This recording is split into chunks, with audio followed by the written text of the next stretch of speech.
Allô, allô, bonjour, shalom ou bonsoir chez toi, dépendamment de l'heure à laquelle tu nous suis. Mon nom est Ariane Kisanga. Je suis pasteur ici à Alpha Ministries et c'est toujours un plaisir pour moi de venir de partager la parole de Dieu avec toi.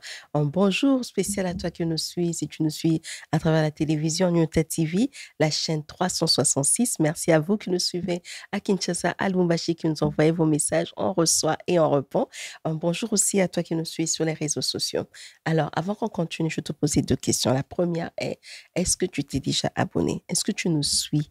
Est-ce que tu t'es abonné sur nos chaînes, sur nos différentes plateformes de réseaux sociaux? Est-ce que tu veux prendre une minute pour t'abonner sur les différentes plateformes de réseaux sociaux et activer la cloche de notification? Et la deuxième question, tu connais déjà, est-ce que tu as créé de l'espace pour Dieu? Est-ce que tu as fait de Dieu une priorité cette semaine? Est-ce que tu as fait de Dieu une priorité aujourd'hui? Est-ce que tu as pris un temps pour être seul à seul avec Dieu, pour avoir un temps d'intimité avec le Seigneur? Quel que soit ce que ta semaine et à quoi ressemble ta semaine, tu as besoin de passer du temps avec le Seigneur. On va commencer avec la prière et notre prière est tirée de Philippiens chapitre 4 verset 6. Je lis dans la version Louis II. Ne vous inquiétez de rien, mais en toute chose, faites connaître vos besoins à Dieu par des prières et des supplications avec des actions de grâce. La parole de Dieu nous dit qu'en toute chose, qu'on fasse connaître nos besoins à Dieu avec des prières et des supplications, avec des actions des grâces. Donc là où tu te trouves, je veux d'abord que tu commences par l'action de grâce. Commence à remercier le Seigneur premièrement pour le souffle de vie. Remercier le Seigneur qui te donne la force. Remercier le Seigneur qui te donne ce travail. Le Dieu qui t'a donné cette famille. Le Dieu qui t'a donné cette force dans ton corps. Le Dieu qui a pourvu à tes besoins. Le Dieu qui t'a accompagné. Le Dieu qui a été avec toi tout au long de cette semaine, tout au long de cette journée. Dieu ne t'a pas abandonné. Élève ta voix là où tu te trouves et dis merci au Seigneur. Celui qui a pourvu à tes besoins, celui qui t'a donné de quoi manger, celui qui t'a donné de quoi te revêtir. Dis merci au Seigneur pour cela. Et maintenant, il dit, faites connaître vos besoins. Quels sont tes besoins? C'est quoi que tu attends de Dieu? Qu'est-ce que tu veux que Dieu fasse pour toi? Sois honnête envers lui. Il dit, fais connaître tes besoins. Il n'a pas dit, fais-moi connaître autre chose, mais tes besoins. Alors, fais connaître à Dieu tes besoins. Alors, tu te trouves, quelle que soit la chose qui t'inquiète, fais connaître à Dieu. Dans n'importe quelle situation tu te trouves, Dieu dit, fais-moi connaître tes besoins. Quels sont tes besoins? Tu t'attends à Dieu où? C'est quoi que tu veux que Dieu puisse faire pour toi? C'est quelle porte tu veux que Dieu puisse ouvrir pour toi? Fais connaître à Dieu tes besoins. Il est là, il t'écoute, il t'entend. Il n'a pas peur. Tu peux avoir une liste de 1000 ou juste une seule chose, quoi que ce soit. Fais connaître à Dieu. Il attend cela. Il attend de connaître tes besoins. Il demande de connaître tes besoins parce que rien ne l'effraie. Il est capable de tout faire. Il n'y a rien qui est difficile pour lui. Il n'y a rien qui soit impossible pour lui. De ta part, c'est juste de le faire connaître tes besoins. Quels sont tes besoins? Quels sont tes besoins? Parle à l'Éternel. Il est là pour t'entendre. Éternel, nous te disons merci. Merci pour le souffle de vie. Merci pour cette opportunité encore de partager ta parole. Éternel, nous élevons ton saint nom. Nous te disons merci pour ton Saint-Esprit qui nous accompagne. Nous ne sommes jamais seuls car nous avons ton Saint-Esprit. Éternel, notre besoin aujourd'hui, c'est que tu puisses nous parler. À travers le partage, Yahweh, que tu puisses nous parler. Alors parle à nos cœurs. Saint-Esprit, nous t'invitons. Dans le nom puissant de Jésus, nous avons ainsi prié. Amen. Amen, amen, amen. Alors, on continue. Nous sommes dans Néhémie chapitre 4. On avance. On a 13 chapitres à couvrir. Là, on est au 4e chapitre. Et notre thème pour aujourd'hui, c'est une réponse pour Sambala. Une réponse pour Sambala. Néhémie chapitre 4 va du verset 1 au verset 23 si tu lis dans la Bible Louis II. Dans l'original en hébreu, le chapitre 4, versets 1 à 6 sont en fait annexés au chapitre 3. Donc, c'est le verset 33 à 38 du chapitre 3 qui est dans Louis II, chapitre 4, 1 à 6. Même chose avec le verset 7 à 23. Dans l'original, en fait, c'est 1 à 17. Mais nous sommes dans la version Louis II. Donc, si mes références ne correspondent pas à ta Bible, rentre vers le chapitre 3 et commence à lire parce qu'il y a aussi une différence entre, par exemple, une personne qui va lire dans ses mains, parce que ses mains a la numérotation, a numéroté ça exactement comme dans l'hébreu, Et il y a une différence avec une personne qui va lire dans Louis II. Mais pour aujourd'hui, j'utilise la version Louis II. Donc, nous, on a chapitre 4, 1 à 6. Toi, si tu es dans Summer ou une autre version, va au chapitre 3 à partir du verset 33 pour te retrouver dans l'histoire. Alors, on va juste faire un petit récapitulatif du chapitre 1, 2, 3. Au chapitre 1, on apprend que Néhémie s'informe de la situation à Jérusalem. Il apprend que les murs de Jérusalem sont détruits, la ville est dans la ruine, la ville est dans dans la honte. Et Néhémie prie pour obtenir la faveur du roi afin de rentrer, reconstruire les murailles de Jérusalem. Au chapitre 2, le roi cause avec Néhémie, il lui demande que veux-tu donc. Néhémie répond à la question du roi en lui donnant exactement ce qu'il a besoin pour aller reconstruire les murailles de Jérusalem. Au chapitre 3, Néhémie est sur le chantier et il commence la reconstruction des murs de Jérusalem. Et on arrive au chapitre 4. Au chapitre 4, maintenant, Néhémie est en train de construire toujours. Les murailles ne sont pas encore totalement terminées, mais Néhémie fait face à l'opposition. La même opposition qui avait commencé au chapitre 2, vers la fin du chapitre 2, je pense bien vers le verset 19-20 du chapitre 2, c'est quand cette opposition a surgi. Ici encore, cette opposition revient encore pour maintenant vraiment attaquer l'œuvre de Néhémie. Et l'objectif de notre étude du chapitre 4 est d'obtenir des stratégies et des outils pour répondre ou comment réagir quand l'ennemi attaque notre mission, quand l'ennemi attaque notre travail. Le chapitre a plusieurs personnages, mais on va vraiment se focaliser sur 2 personnages qui sont pour moi des personnages clés qui représentent les autres personnes. Par exemple, on a Sambala qui va représenter le camp de l'ennemi, toute personne qui se lève pour attaquer Israël, ces personnes qui sont contre le fait qu'Israël est en train de rebâtir les murailles de Jérusalem. Et ici, donc Sanballat va jouer ce rôle d'être leader ou représentant du camp de l'ennemi. De l'autre côté, on a Néhémie. Néhémie, comme on sait, c'est lui le leader, c'est lui le visionnaire de ce projet de rebâtir les murailles de Jérusalem. Donc Néhémie, pendant ce temps, va jouer pour nous le rôle de représenter les Juifs, les personnes de Jérusalem, représenter le chef de projet de Jérusalem. Et quand le chapitre 4 s'ouvre, il s'ouvre en fait sur 5 questions que Sanballat pose. Des questions que Sanballat pose à ses associés, aux personnes avec qui il est en train de travailler. Mais ce n'est pas vraiment des questions qu'il voulait, ce pas des questions qu'il leur pose pour obtenir des réponses de leur part. Il pose ces questions pour provoquer les autres, pour décourager le peuple d'Israël. La première question, c'est à quoi travaillent ces Juifs impuissants? C'est pour dire, mais c'est quoi qu'ils sont en train d'essayer de faire? Il savait, parce que le verset commence en nous disant que Sanballat a appris que les murailles de Jérusalem étaient en train d'être reconstruites. Donc Sanballat savait déjà sur quoi les Juifs travaillaient. Il savait quel était le projet des Juifs, quel était leur objectif tout en étant à Jérusalem. Il le savait. Mais quand il pose cette question, c'est parce qu'il veut les ridiculiser. C'est parce qu'il veut minimiser ce que les Juifs font. Il dit, mais vous êtes impuissants, c'est quoi que vous faites? Vous n'êtes pas capable de faire quoi que ce soit. Vous êtes des personnes impuissantes. C'est quoi que vous pensez faire? C'était vraiment pour les emmener à abandonner, pour les emmener à laisser le travail, en fait, à juste abandonner, à être découragé et ne pas avancer. La deuxième question, il dit, les laisseront-on faire? Là, il se demande, est-ce qu'ils vont même arriver à faire ce qu'ils veulent faire? Est-ce qu'ils seront en mesure d'emmener ce qu'ils veulent faire à bon port? Ils doutent, en fait, ils veulent limiter leur capacité à terminer ce qu'ils vont commencer pour dire, est-ce que ça va être facile pour eux? Est-ce que vraiment on va rester ici et vous voir construire ces murailles sans pour autant vous attaquer? Vous êtes sûr qu'on va rester ici, vous voir ce que vous voulez faire sans qu'on vienne vous attaquer? La troisième question de Sanballat, c'est sacrifieront-ils?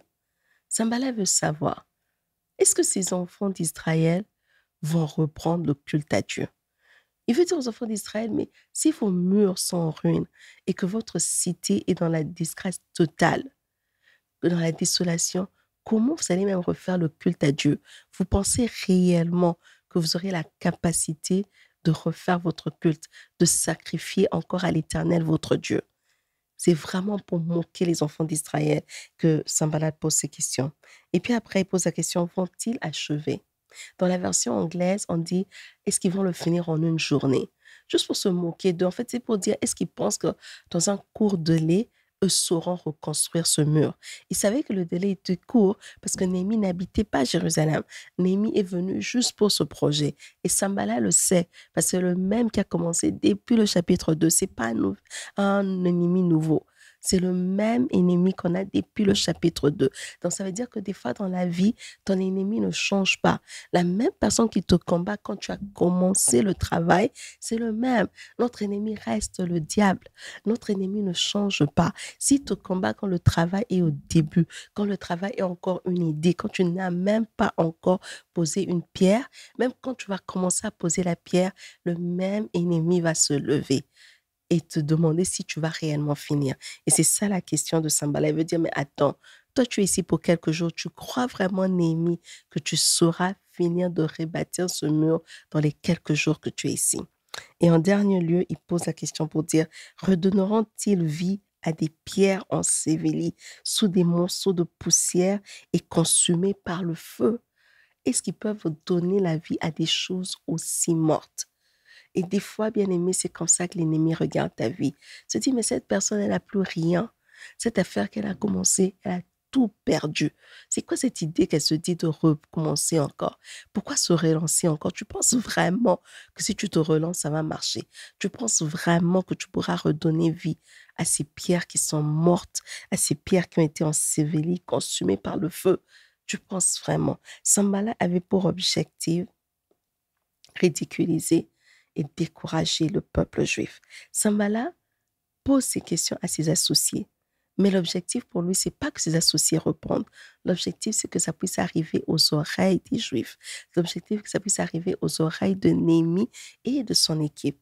Comme ça, quand ça arrivera dans leurs oreilles, ils vont se dire, oh, peut-être Sanballat a raison. Peut-être c'est une aventure. Peut-être on n'a pas assez de temps. Et quand le doute va monter en eux directement, ils vont être découragés et ne sauront plus continuer ce pourquoi ils se sont mis à faire.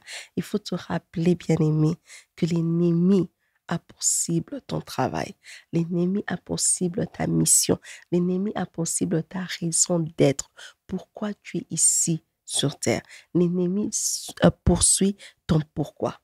Et Sanballat pose ces questions par colère. Il est en colère parce que c'est quelque chose qu'il ne sait plus contrôler. L'avancement du projet de Néhémie n'est plus sous son contrôle. Il ne peut pas aller se plaindre chez le roi parce qu'il sait que le roi de Perse a déjà approuvé ce travail. Il sait que le roi a approuvé que Néhémie puisse rentrer, construire cette muraille. Alors, il ne peut pas aller se plaindre chez les rois.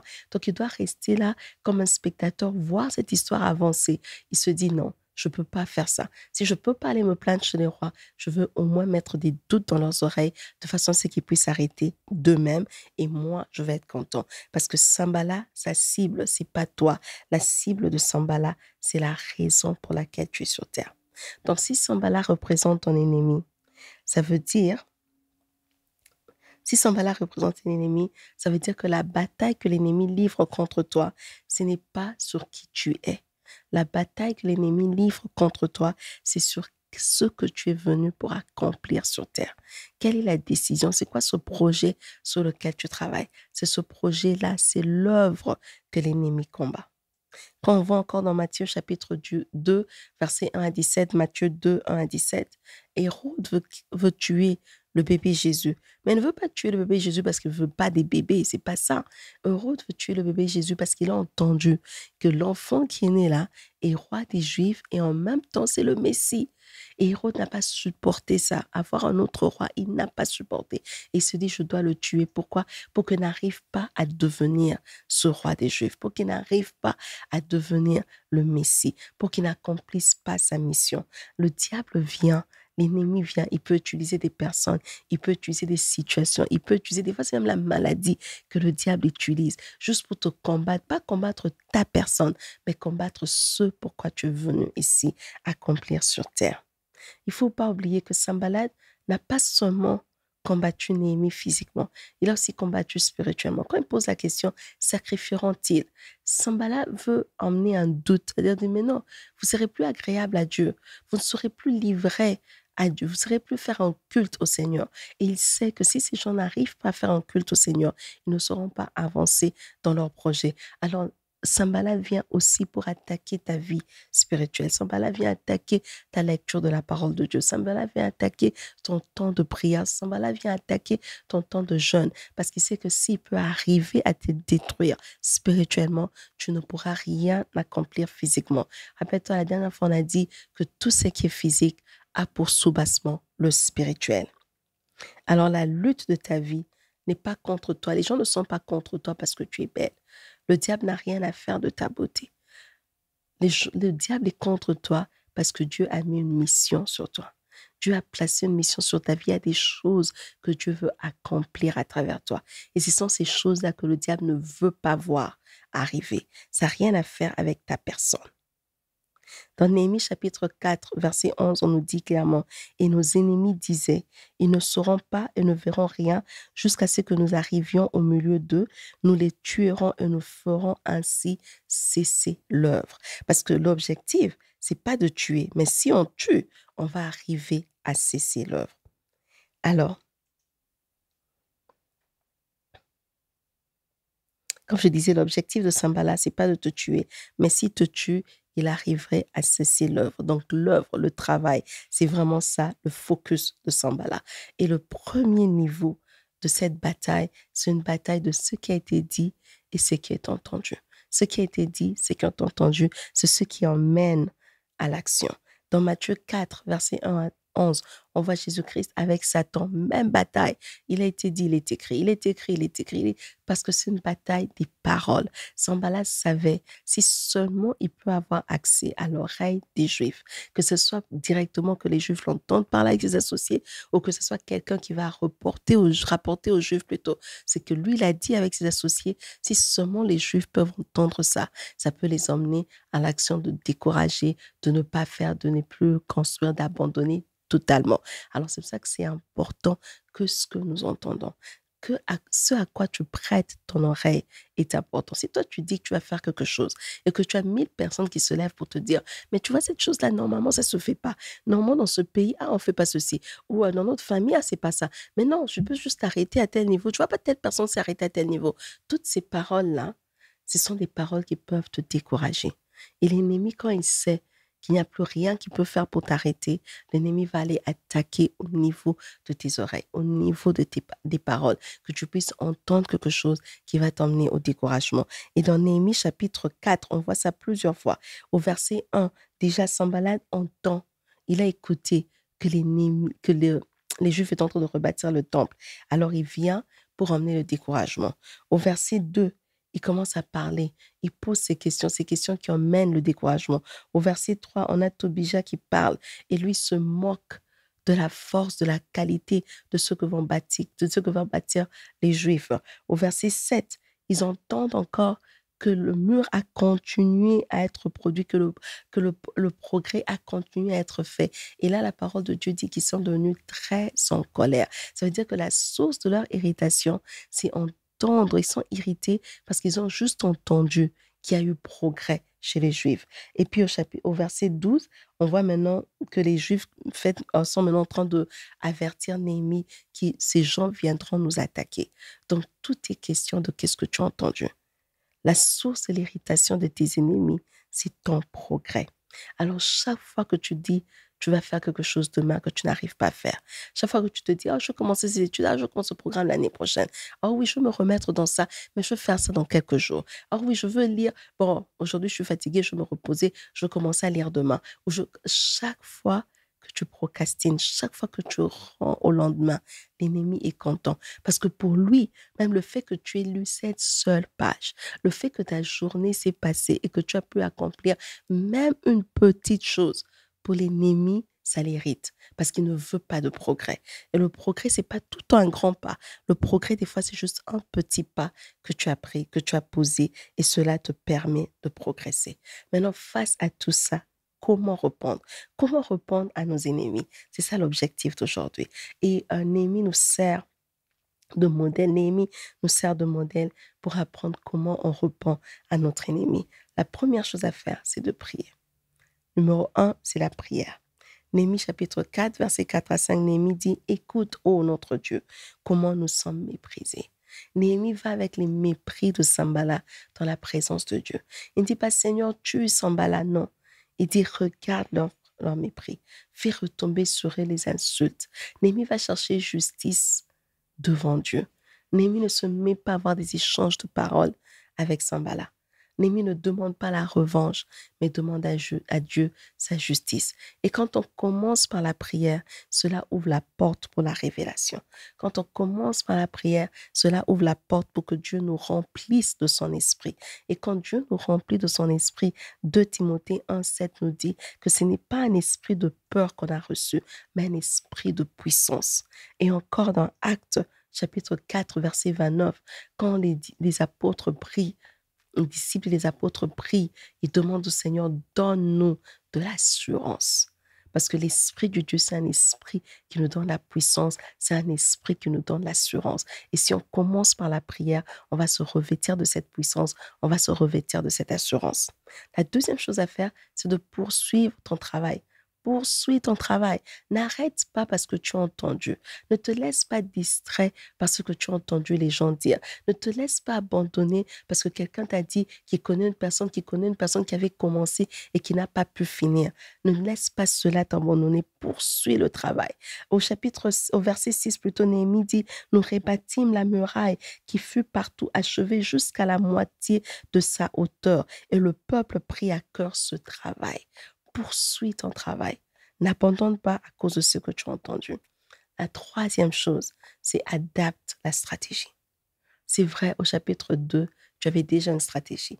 Pour ma construction, pour mon projet de 2025, voilà ce que je veux faire. Mais maintenant, nous sommes au chapitre 4. L'opposition s'est levée contre toi. Adapte ta stratégie.